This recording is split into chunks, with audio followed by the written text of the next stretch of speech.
Hello बच्चों, कैसे हो आप सभी। मैं राजकुमार आप सभी का आपके अपने YouTube चैनल में स्वागत करता हूं।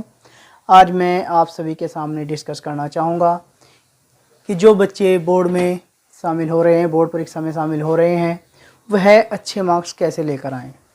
सबसे पहले हमें पता होना चाहिए कि अच्छे मार्क्स होते क्या हैं। किसी बच्चे के लिए जो कि बहुत वीक है, उसके लिए अच्छे मार्क्स हैं कि वो 50% 60% भी ले आए तो उसके लिए अच्छे मार्क्स हैं। कुछ बच्चे ऐसे हैं जो कि इंटेलिजेंट है, वो चाहते हैं कि 90% 95% नंबर लेकर आएँ तो वो अच्छे मार्क्स हैं।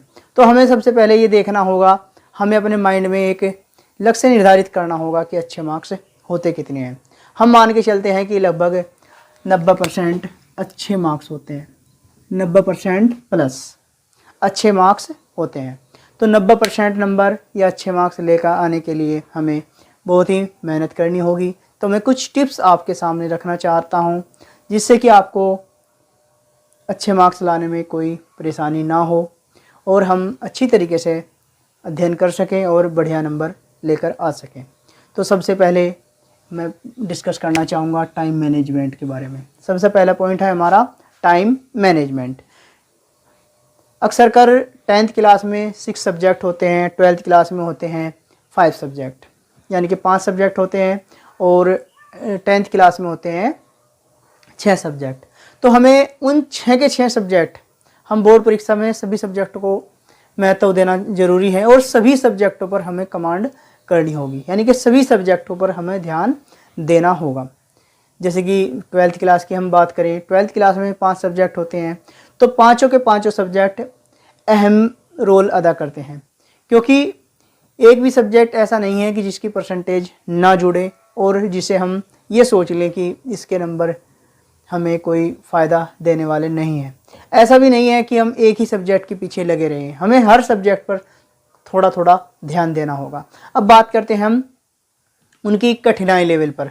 कुछ सब्जेक्ट ऐसे होते हैं जो कि बहुत ही हार्ड होते हैं, कुछ सब्जेक्ट ऐसे होते हैं जो कि इजी होते हैं।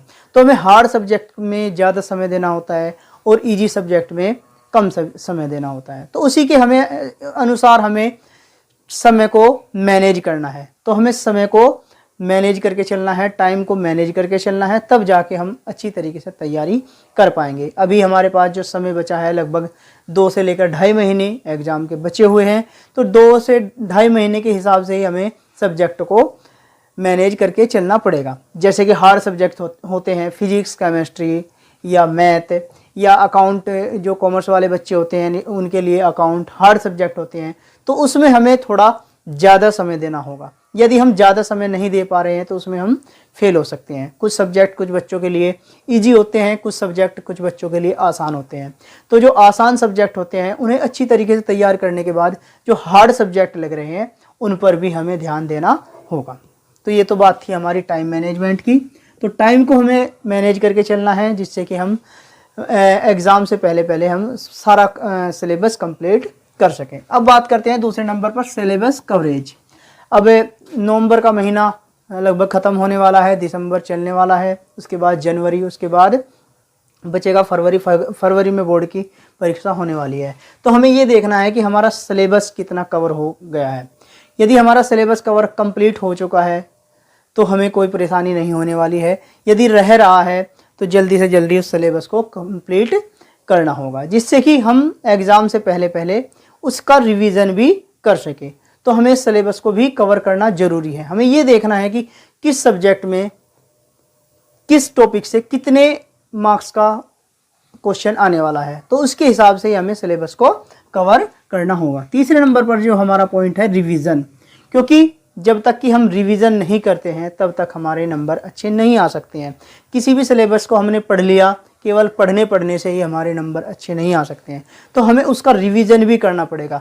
यदि हम कम से कम 2 या 3 बार रिवीजन करें तो ज़्यादा अच्छा। एक बार सिलेबस को कंप्लीट करें, उसके बाद 2 या 3 बार हम सिलेबस को रिवीजन करें, तब हमारे पास अच्छा मौका होता है अच्छे नंबर लेकर आने का। क्योंकि जब रिवीजन कर लेते हैं तो हमें आसानी रहती है कि हम अच्छी तरीके से उसको लिख सकें, क्योंकि एग्ज़ाम में वही बच्चा अच्छा लिख सकता है जिसने उन क्वेश्चनों का बार बार रिवीजन किया है। तो उसके बाद हमारी आती है प्रैक्टिस। 4th नंबर का जो हमारा पॉइंट है वो है प्रैक्टिस। तो हमें प्रैक्टिस करनी भी बहुत ज़्यादा ज़रूरी है, क्योंकि जो क्वेश्चन हमने किया है, एक बार कर लिया है, हमें लगता है कि ये हमारी समझ में आ चुका है, लेकिन जब तक कि हम उसकी बार बार प्रैक्टिस नहीं करेंगे तब तक वह अच्छी तरीके से समझ में नहीं आएगा। तो इसलिए उस क्वेश्चन की प्रैक्टिस करनी भी बहुत ज़रूरी है। बार बार हम प्रैक्टिस करेंगे तभी हम एग्ज़ाम में भी कर पाएंगे। जैसे कि मैथ या फिजिक्स या केमिस्ट्री या अकाउंट सब्जेक्ट होते हैं इंटर में, तो इनकी बार बार हमें प्रैक्टिस करनी होगी। स्टार्टिंग में जब पढ़ते हैं तो तब तो ये लगता है कि हमें सारा समझ में आ चुका है, लेकिन जब तक कि हम उसकी घर आकर प्रैक्टिस नहीं करेंगे, बार बार हम ये नहीं देखेंगे कि हमारे से क्वेश्चन सोल्व हो रहा है या नहीं, तो तब तक हमारा कंफर्म नहीं होने वाला है। तो हमें इसकी बार बार प्रैक्टिस करनी होगी। उसके बाद हमारा जो पॉइंट आता है, point number 5, healthy life style. यानी कि हमें अपने स्वास्थ्य पर भी ध्यान देना है, हमें अपनी हेल्थ पर भी ध्यान देना है। यदि हमारी हेल्थ अच्छी नहीं है तो उसमें हमें प्रॉब्लम का सामना करना पड़ सकता है।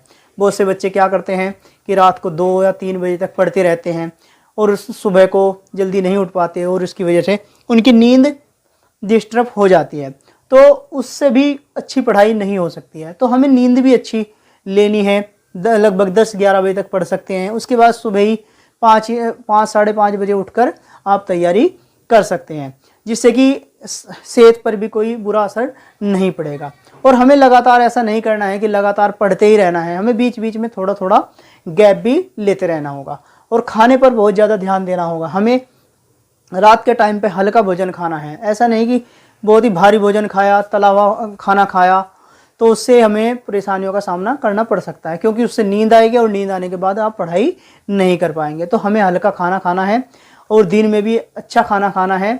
रात को दूध के साथ बादाम भी खा सकते हैं आप, जिससे कि दिमाग भी आपका तेज़ रहेगा और हेल्थ भी आपकी अच्छी रहेगी। और बीच बीच में फ्रूट्स का भी सेवन करना है। खाने के साथ आप फ्रूट्स भी, सलाद भी ले सकते हैं, जिससे कि हमारी हेल्थ अच्छी रहेगी। आपकी यदि हेल्थ अच्छी रहेगी तो ही हम अच्छा पढ़ पाते हैं, क्योंकि यदि हेल्थ ही अच्छी नहीं है तो हम अच्छा नहीं पढ़ पाते। तो हेल्थ का भी बहुत ज़्यादा ध्यान देना ज़रूरी है, और हेल्थ के साथ साथ नींद का भी ध्यान देना ज़रूरी है, क्योंकि ऐसा ना हो कि हम नींद अपनी पूरी ना कर पाएँ और जिसकी वजह से हमें परेशानियों का सामना करना पड़े।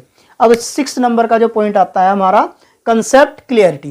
कंसेप्ट क्लियरिटी का मतलब है हमारे जो कंसेप्ट होते हैं बुक में, जो हमने पढ़ा है, जो पूरे साल हमने मेहनत की है, उसमें हमें जो कंसेप्ट, जो हमारे टॉपिक हैं वो क्लियर नहीं हो पा रहे हैं, तो हमें उन्हें क्लियर करना है, कंसेप्ट को क्लियर करना है। जब तक कि हमारे कंसेप्ट क्लियर नहीं होंगे तब तक हम अच्छी तरीके से उसे लिख नहीं पाएंगे। तो हमें ये देखना चाहिए कि हमारे कौन से कंसेप्ट ऐसे हैं जो छूट गए हैं, जो क्लियर नहीं हैं, तो उन्हें कहीं ना कहीं से हमें क्लियर करना है। उसके बाद हमारा पॉइंट बचता है पॉइंट नंबर 7, नोट्स बनाए।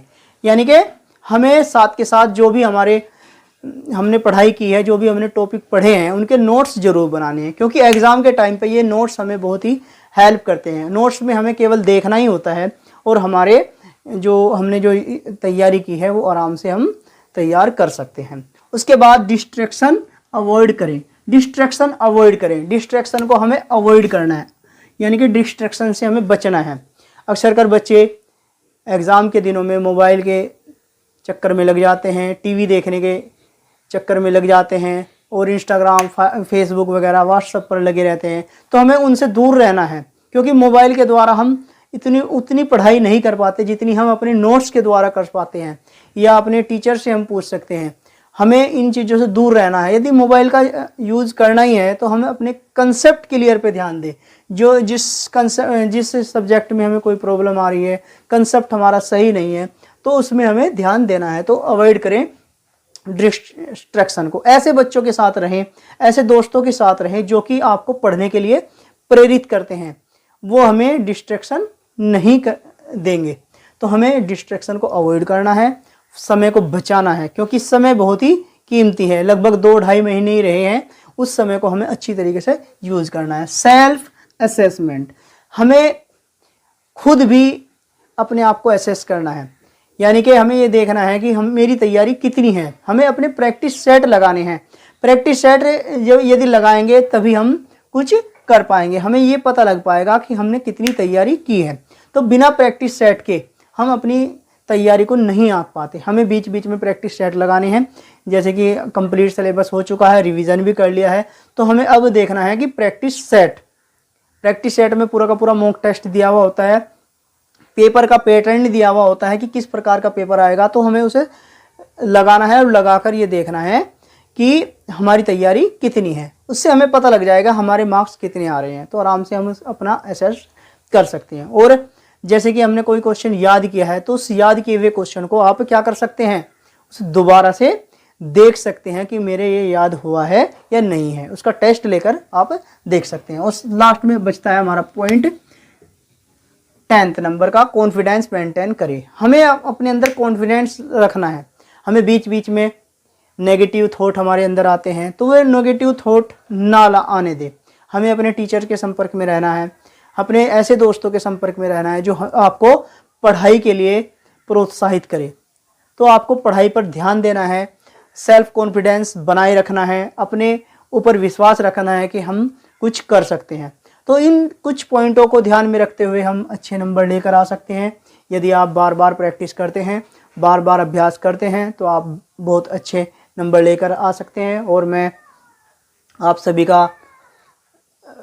सभी के लिए दुआ करूंगा कि आप सभी अच्छे नंबर लेकर आएँ, क्योंकि कुछ बातों का ध्यान देना बहुत ज़रूरी है। यदि ध्यान दे पाते हैं, समय रहते हुए ध्यान दे पाते हैं, तो अच्छे नंबर लेकर आ सकते हैं। जो बच्चा ये चाहता है कि मेरे 90% नंबर लेकर आए, तो उन्हें अपने टारगेट सेट करने होंगे, क्योंकि जब तक कि हमारे टारगेट सेट नहीं है कि हमें कितने नंबर लेकर आने हैं, तब तक हम उतने नंबर लेकर नहीं आते। यदि कोई सेट करता है कि मुझे 90% नंबर लेकर आने हैं, 90% से ज़्यादा नंबर लेकर आने हैं, तो ये ज़रूरी नहीं है कि 90% से ज़्यादा आ ही जाएंगे, क्योंकि उससे कुछ कम रह सकते हैं। इसलिए ज़्यादा से ज़्यादा सोचो, ज़्यादा से ज़्यादा बड़ा टारगेट सेट करो, तभी आप सफलता हासिल कर सकते हैं। तो ये वीडियो अच्छी लगी है तो लाइक करें, कमेंट्स करके बताएं कि कैसी वीडियो लगी है, और चैनल को भी सब्सक्राइब करें। धन्यवाद।